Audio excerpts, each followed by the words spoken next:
Hi everybody, Bryan Ballreich, Production Manager with Roland Digital Group in Irvine. And today I am taking another field question, and this one has to do with cut line generation for a simple graphic. So without further ado, let's take a look. I've already got VersaWorks running, and let's take a look at this file that I've got loaded here. It's a fairly simple job. It's a vector file that we received. And right away, if we take a look at it, I'm not seeing any indication that there's any cut data. We'll move to a vinyl material in the material type. Make sure that print and cut is turned on, and we're not seeing anything. So let's go ahead and say, or close out of this window for a moment. And there's something I want to call your attention to, and that is when you've got a job loaded and selected in the queue, you look over to the right and you're going to see a line item here mid-column, about midway down. It's special items, and notice that there is nothing indicated to the right.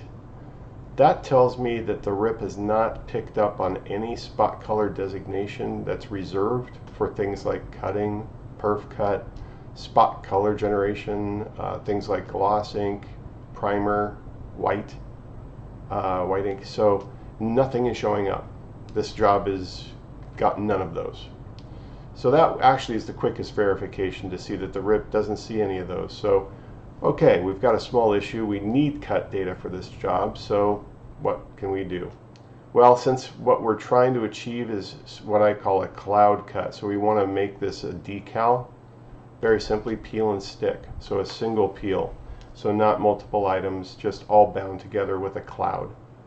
So let's take a look at that. I'm going to go ahead and jump into Illustrator, and I've already got the job loaded.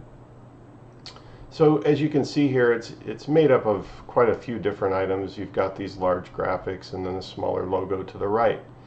So what I'm going to do is what's called a Pathfinder Generation of a line. So in Illustrator, I really just want the outermost object, so I'm going to hit my Alt-Shift on my keyboard and just window in from empty space, and then see how I'm floating over these two objects here, the yellow and the gray triangles.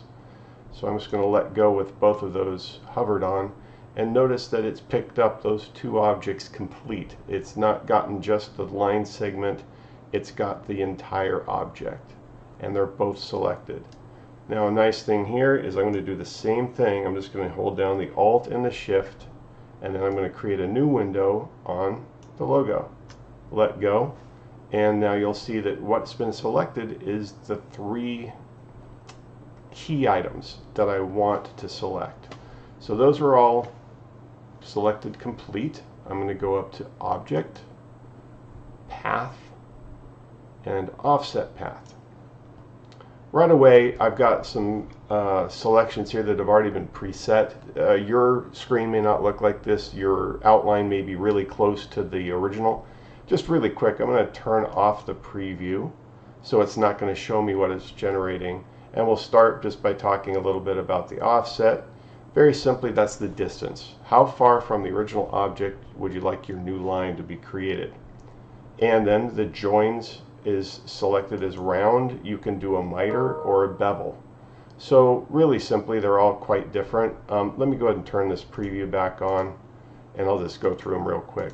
So miter, you'll notice that we're getting a sharp corner at where it sees a sharp corner, and where it sees round, we've got some rounds, but sometimes you'll get like this corner piece here is not correct. It doesn't follow the original contour. It's a mistake. But that's what miter will do. It's trying to keep pointed corners when possible. And then you can change your miter limit. Let's kick it up to 9 and move off of that.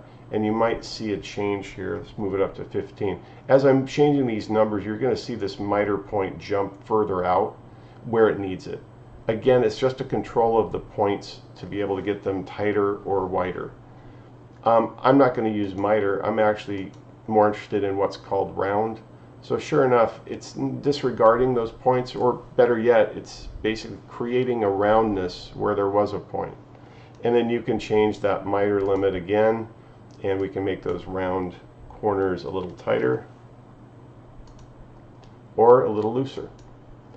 And then last but not least is a bevel. Sure enough, if you take a look at your corners now, they've been beveled off, and we can change the miter limit again, and that'll make the bevel wider or tighter. So I'm going to go back to round. That's all I want.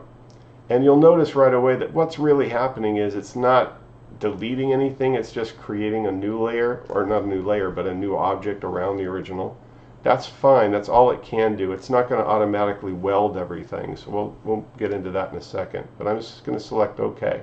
I'm pretty happy with this. And I do want you to notice that all of these are intersecting each other. That's really important. So call that out again. Since we're really wanting a peel and stick single decal, we don't want, if in case, for example, if I reduce this instead of 0.5, let's take it down to 0.2. Now, notice the two pieces for the yellow and the gray triangles, they meet, they intersect because they're so close. But notice this white space between the item of the tall graphic and the logo. Well, even though I am getting a cloud cut that goes around just the logo, they're no longer bound together. The tall item and the logo are now separate. A single peel won't be able to perform that. You won't be able to use that. So I'm going to take it back up again to 0.5, and you'll see again what I'm talking about. There you go. So now you notice right here that the outer path that we've generated now intersects the larger object. That's what we want. I'm going to click OK. Leave that. So with those taken care of, next I'm going to actually go up here and just turn this fill off so we see just the outline.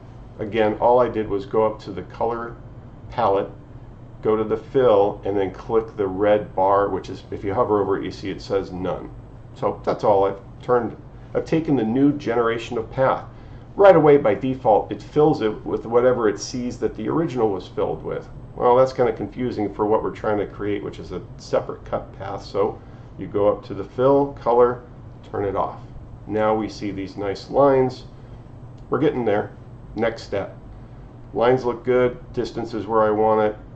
They overlap each other. They intersect, which is what I want, because the next step is pretty cool. We're going to weld it all together as a singular line.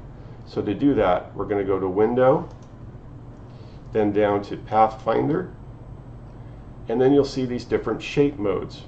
And very simply, if you hover, there's the first one, which is the one we want, which is Unite. So this creates a compound shape and adds shapes to one another. So I'm going to go ahead and click that. Keep an eye on these intersecting points. They're gone.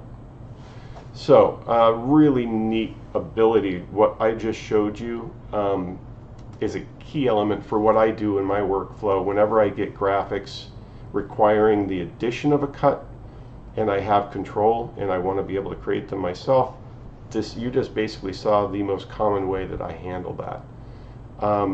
There's other ways we can also now modify this line. We can tighten it using the same Pathfinder tool. You just repeat everything I just did, but with only this outer line selected, and now you go to Pathfinder and you change it to -0.2. That'll take it halfway, that full distance that we just did, which was 0.5. 0.2 is going to take it nearly, a half the way back towards the original, and it'll tighten up the corners a little bit too. Still a cloud, and it'll still have this opening, but it's a little tighter.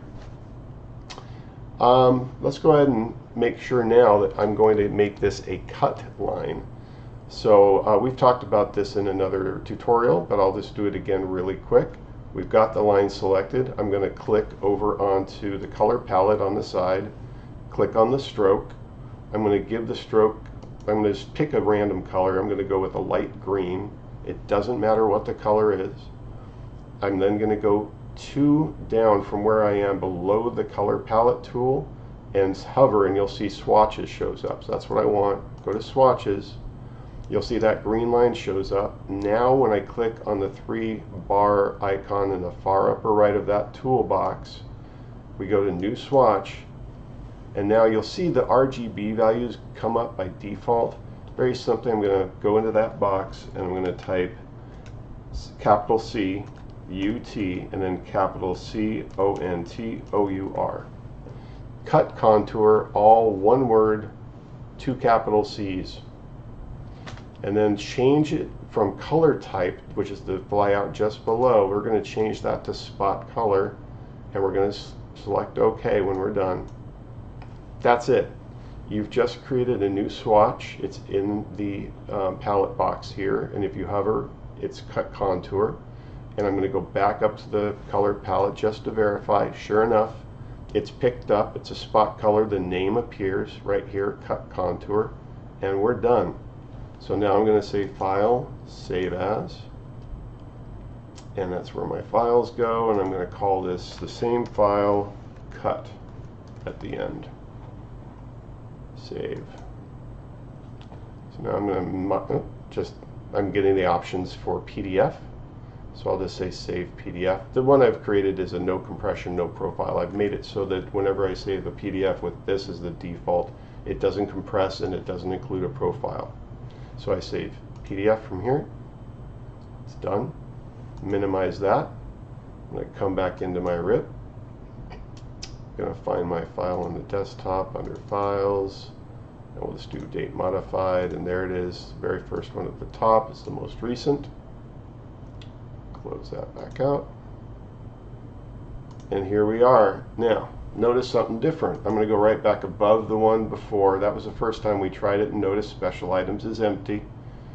Go to the new one, and look. You've got yourself a special item, and it's a normal cut. That's good. Let's go ahead and open that up. Double click.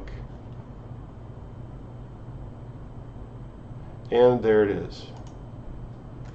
A complete cloud cut around the two items that we wanted. So this is going to work perfect for what we needed it for. I hope this has helped, and look forward to seeing you in another video very soon. Thank you.